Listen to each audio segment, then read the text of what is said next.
चलिए, आप लोगों को स्क्रीन दिखाई दे रही होगी। Let we start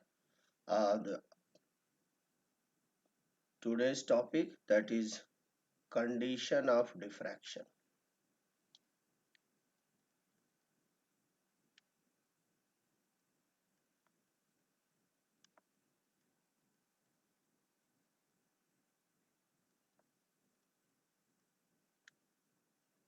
For reciprocal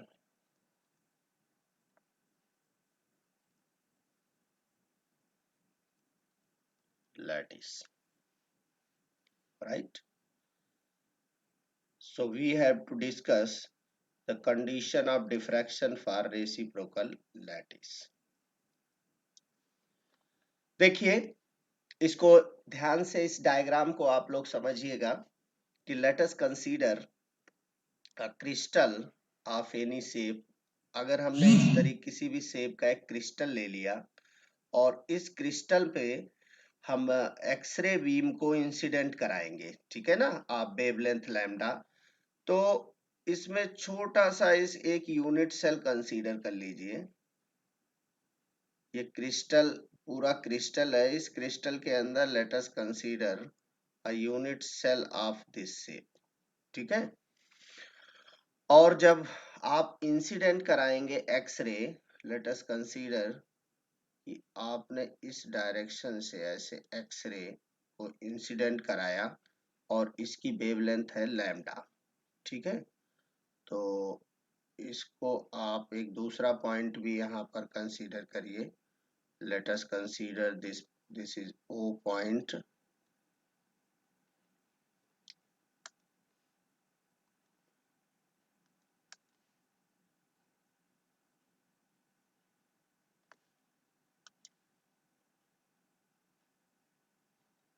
This is point O. This is your incident X-ray, right? This is incident beam.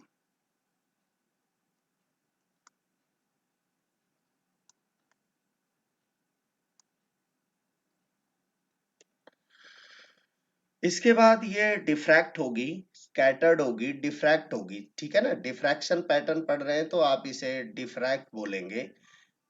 Late us consider कि डिफ्रैक्ट होकर के इसकी डायरेक्शन ये हो जाती है। And now the diffracted beam है वेवलेंथ लैम्डा डैश। हमने इसकी वेवलेंथ भी लैम्डा, ये आपका क्रिस्टल है, दिस इज योर क्रिस्टल, और ये है आपका unit cell, unit cell, right. अब यहां पर देखिए, यहाँ पर आप एक नॉर्मल ड्रा करिए और ये नॉर्मल इस तरह से हो ताकि आपको दिखाई दे कि यहाँ तक का कोई पाथ में कोई डिफरेंस नहीं। ये ऐसे नॉर्मल ड्रा कर दीजिए इसे, लाइक दिस। ये आपने नॉर्मल ड्रा कर दिया, ठीक है। ये पॉइंट ओ होगा आपका, ये नॉर्मल ड्रा कर दिया आपने। और एक इधर यहां से, अरे ओहो, ये पैरेलल होनी चाहिए।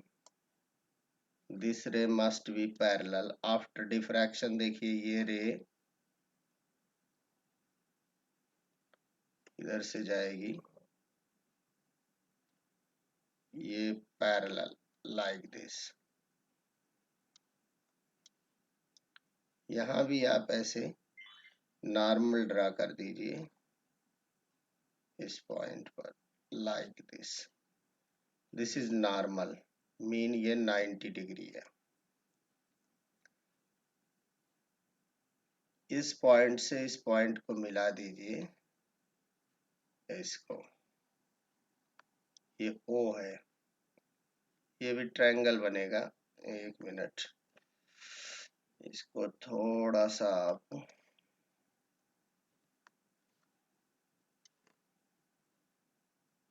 डायग्राम को क्लियर बनाएं, लाइक दिस। इस पॉइंट को यहां से मिला दें, ठीक है। Let us consider this is distance R. ये जो डिस्टेंस हमने लिया है इसको r ले लिया, और this angle is consider this angle is phi.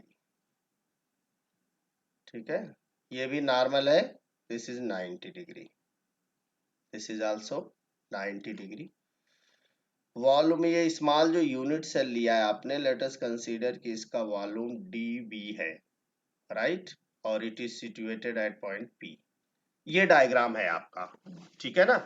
तो इस डायग्राम में आप क्या दिखा रहे हैं कि diffraction of incident beam, incident beam का ये डिफ्रैक्शन हो रहा है, and finally you are getting diffracted beam. इस डायरेक्शन में आपको ये डिफ्रैक्टेड बीम मिल रही है, डिफ्रैक्टेड बीम,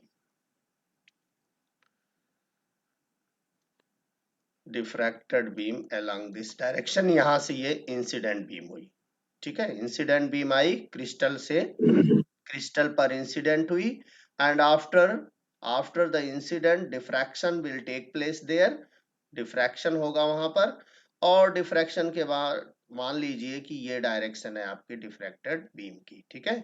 इंसिडेंट बीम की वेवलेंथ लैम्डा है, एंड आफ्टर डिफ्रैक्शन इसकी वेवलेंथ हमने लैम्डा डैश कंसीडर कर लिया है, ठीक है।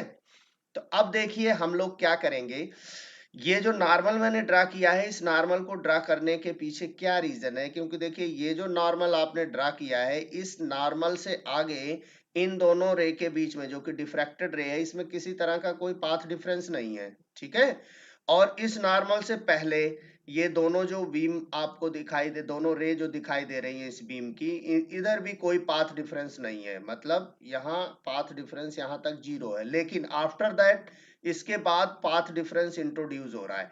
तो इंसिडेंट रे में इतना पाथ डिफरेंस, कितना, ये देखिए आप, ये पाथ डिफरेंस, ये तो इंसिडेंट रे में पाथ डिफरेंस है। इस पॉइंट का भी कुछ नाम अगर आप रख लो यहाँ पर, तो you can say that this is the path difference. जैसे मान लो Q रख लिया, तो P Q is the path difference between between incident ray के बीच में है। और इसी तरीके से डिफ्रैक्टेड रे के बीच में कितना पाथ डिफरेंस है, देखिए ये P से यहाँ पर मान लीजिए R, आपने इस पॉइंट का नाम रख दिया इसका, तो दिस इज PR, ठीक है।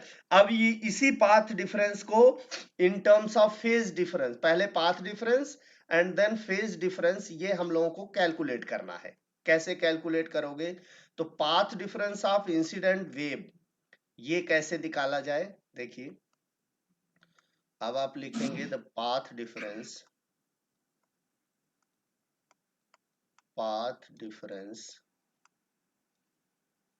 Of incident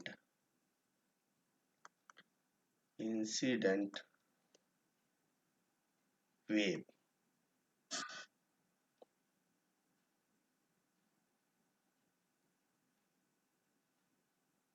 at the point O and P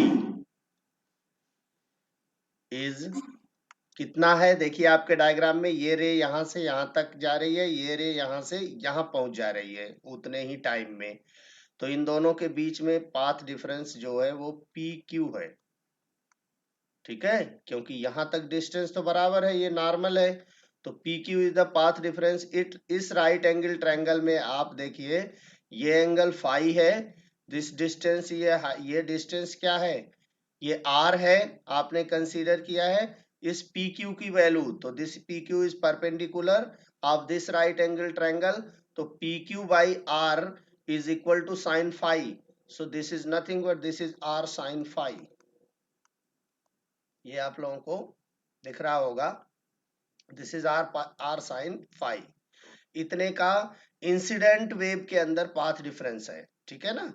कौन कौन सी वेव आपने लिया इंसिडेंट वेव में, एक ये स्टीम और इधर की स्टीम वेव, इन दोनों को कंसीडर किया। इसके बीच में बहुत सारी वेव होंगी, ठीक है ना, बट ये O और P के बीच जो इंसिडेंट बीम है उसके बीच इतना पाथ डिफरेंस है।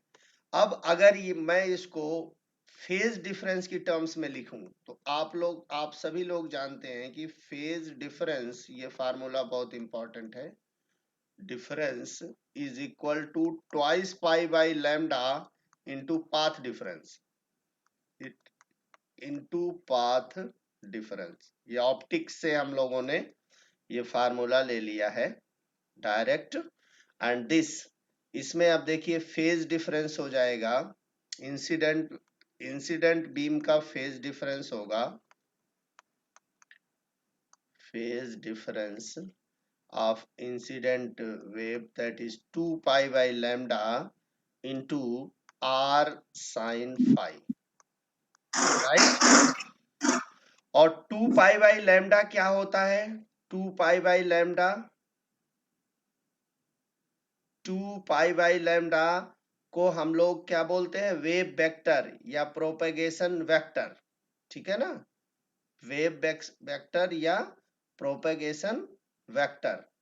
और इसकी डायरेक्शन देखिए, इसको आप लोग ऐसे भी लिख सकते हैं, इट कैन बी रिटन, इसको के वेक्टर लिख देंगे, दिस इज के वेक्टर, 2 पाई वेक्टर फॉर्म में इसको लिखने जा रहे हैं, ठीक है, इसको हम लोग वेक्टर फॉर्म में लिखने जा रहे हैं।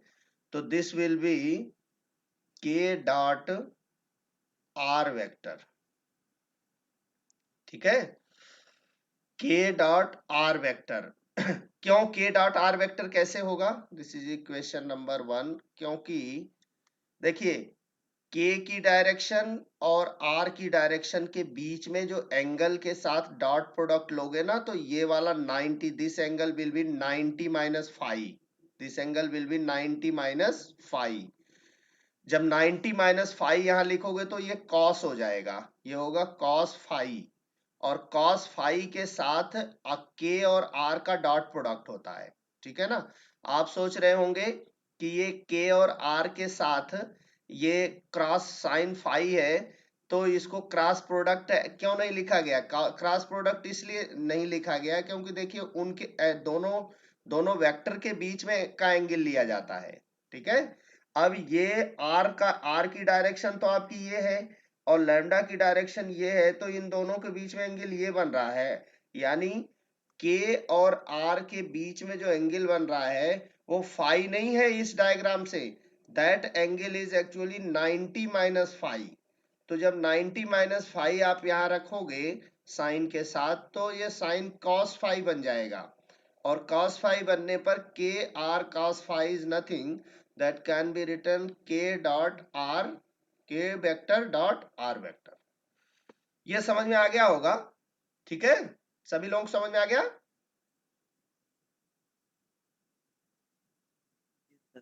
हेलो, जी सर। आ गया ना? देखिए फाई एंगल ये है, बट आपका जो आर है, आर वेक्टर, और ये लैम्डा वेक्टर, आर को ऐसे आगे बढ़ाओगे इस डायरेक्शन में, लैम्डा को आगे बढ़ाओगे इस वेक्टर में, इस डायरेक्शन में, तो ये जो एंगल होगा फाई, ये दिस एंगल इज, इस एंगल को आपने ये एंगल लिया है, तो ये एंगल आपका 90 माइनस फाई एंगल है, ठीक है।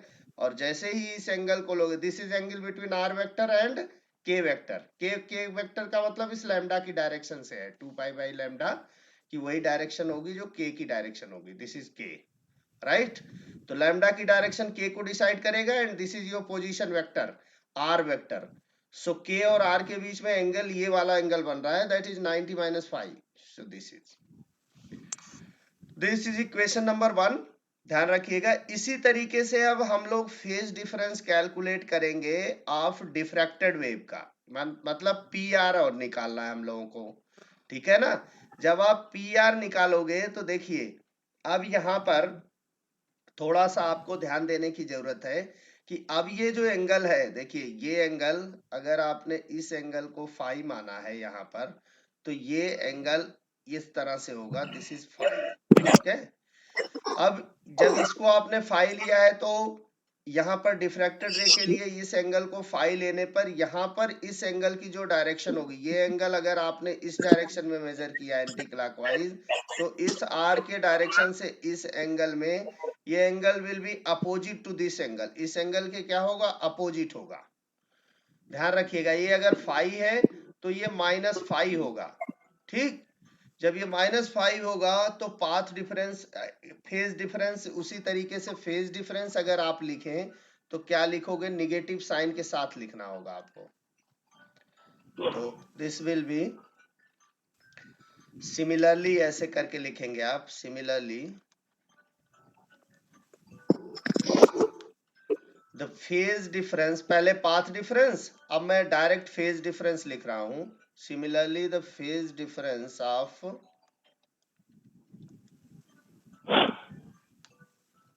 of the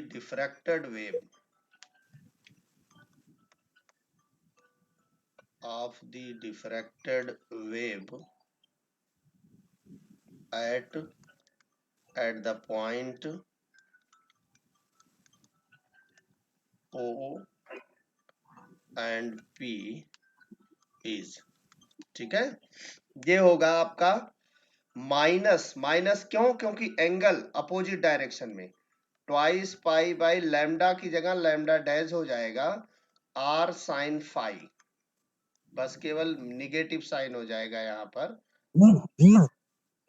is equal to minus, this is k dash 2 pi by lambda, this is k dash dot r dash, similar pattern से, यानी जैसे आपने पहला इक्वेशन लिखा है उसी को फॉलो करते हुए आपने ये इक्वेशन भी लिख लिया, बस only difference is that negative sign introduce हो जाएगा, होंगे पैदल चले थे, क्योंकि एंगल आपने देखा कि एंगल अपोजिट डायरेक्शन में है, ठीक है।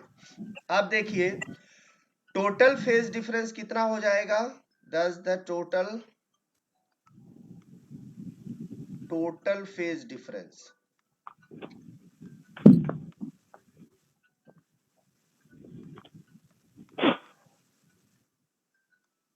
total phase difference between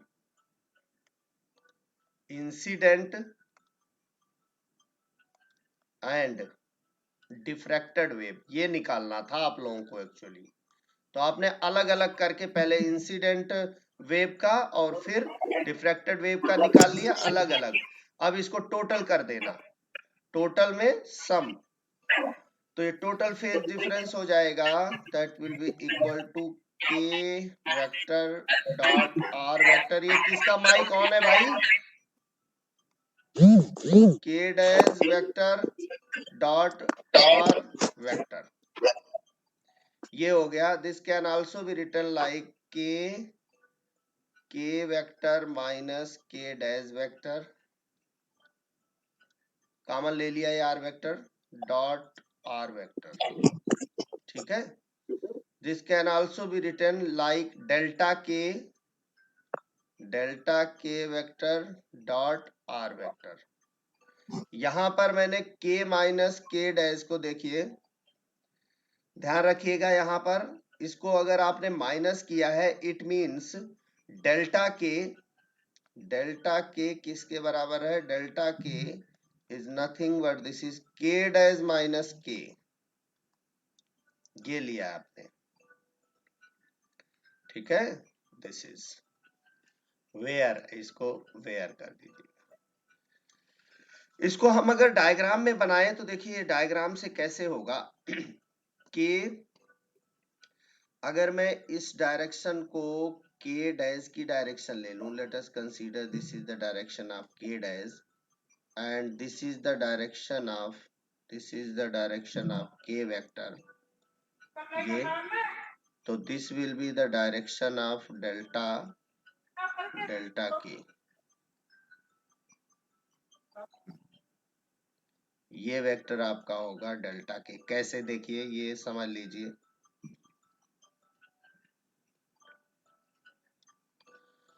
this vector, इस वेक्टर की डायरेक्शन ये है, ठीक है।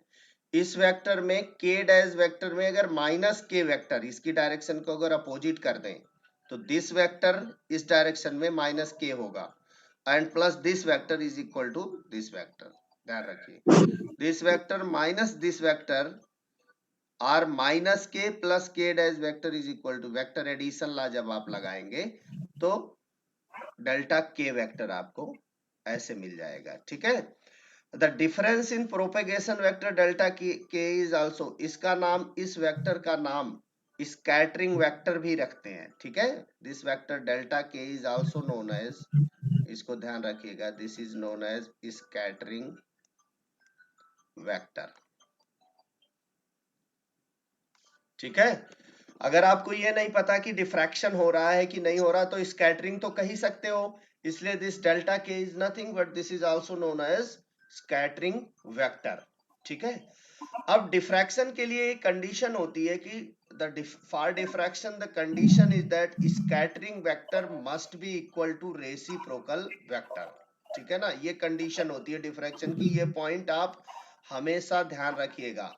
फॉर डिफ्रैक्शन, बस यहीं से आपको वो कंडीशन निकल करके आएगी। फॉर डिफ्रैक्शन क्या होता है, scattering vector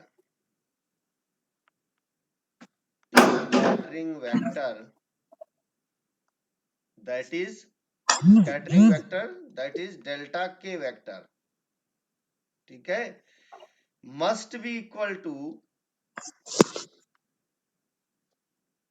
it must be equal to reciprocal lattice vector, reciprocal lattice vector। Reciprocal lattice vector को हम लोग किससे शो करते हैं, कैपिटल जी वेक्टर से। मतलब this delta K vector must be equal to capital G vector, और capital G vector अगर ऐसा आप लिखते हैं, this is the condition of diffraction, ठीक है ना। For diffraction it must be, equation must be followed, right. अब देखिए कहां पर पहुंच गए हम लोग, now delta K, that is mathematically अब इसे आप क्या लिखेंगे,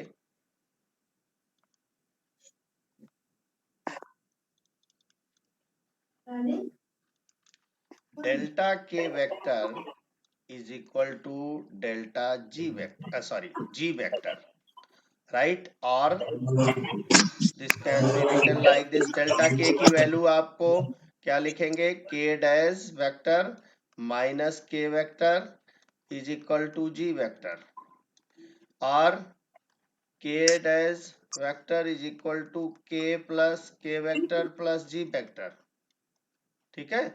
अब इसमें एक थोड़ा सा काम कर लीजिए कि दोनों तरफ वेक्टर सेल्फ डॉट प्रोडक्ट, ठीक है ना, टेकिंग वेक्टर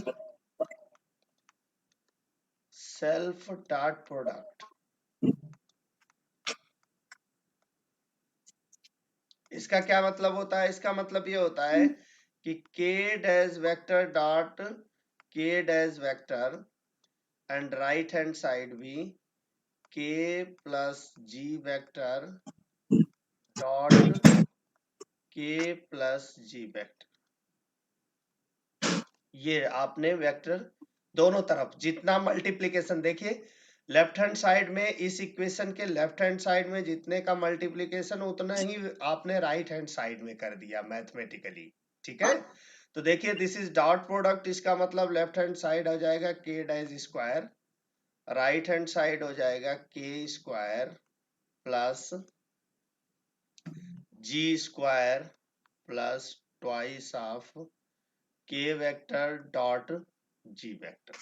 जब इसे सॉल्व करेंगे k dot K that is k square, ठीक है, g dot G that is g square, but k dot G और g डॉट के दोनों बराबर होता है, ठीक है ना, कॉम्यूटेटिव, तो 2k डॉट जी, राइट।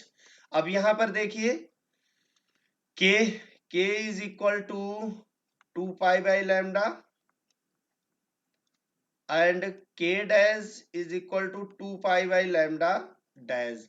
यहाँ लैम्डा और लैम्डा डैश डिफ्रैक्शन में आपको मालूम है कि वेवलेंथ में कुछ चेंज नहीं होता है, lambda is equal to lambda dash ही होता है। मतलब इंसिडेंट रे की जो वेवलेंथ होगी आफ्टर डिफ्रैक्शन, अब आफ्टर डिफ्रैक्शन डायरेक्शन भले चेंज हो जाए, यानी के आप ये मत लिखना कभी भी कि k is equal to k dash, vector के फॉर्म में नहीं इक्वल हो सकता कभी भी ये, it cannot be equal to vector के फॉर्म में, बट मैग्नीट्यूड के फॉर्म में ये इक्वल है, k is equal to k dash, ये मैग्नीट्यूड के टर्म्स में तो इक्वल है, राइट, बट ये वेक्टर की टर्म्स में इट इज नॉट इक्वल, क्योंकि वेक्टर जरूरी नहीं है कि किसी वेक्टर का मैग्नीट्यूड इक्वल हो तो उसकी डायरेक्शन डिफरेंट हो सकती है। तो ये ध्यान रखिएगा आप, यहाँ पर ये इक्वल है k dash square equal to k square, so you have a condition 2k dot g vector है ये, k vector dot d vector plus g square is equal to 0। This is very important condition, and this is the condition of diffraction. This is known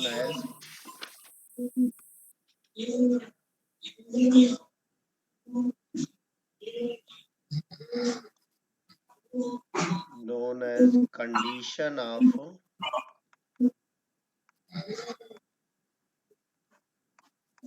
diffraction,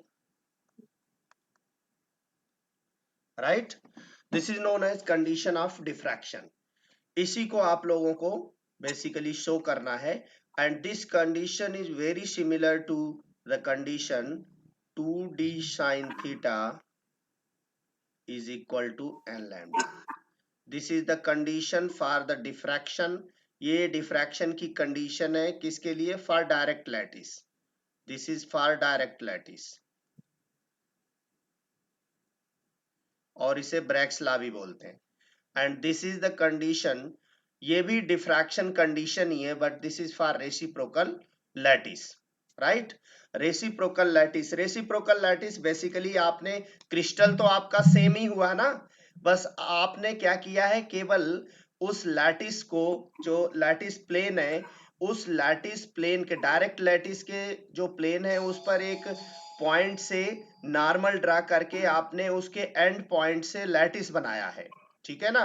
तो crystal तो आपका same है, बस geometrical structure is different, that's why you have get, आपने क्या gate किया है, condition, केवल डिफरेंट कंडीशन निकाली आपने डिफ्रैक्शन की, but this is also the condition of diffraction, ठीक है ना। और ये लेकिन रेसिप्रोकल लैटिस, अगर आपसे रेसिप्रोकल लैटिस पूछता है तो ये समझ जाना कि इस इक्वेशन को आपको डिराइव करना है और ये इक्वेशन बताना है। और अगर आपसे पूछे डायरेक्ट लैटिस तो you have to derive the Bragg's law, और 2d sin theta is equal to n lambda, ठीक है, ध्यान रखिएगा। अभी मैं इसके आगे भी थोड़ा आप लोगों को करा रहा हूं, ठीक है।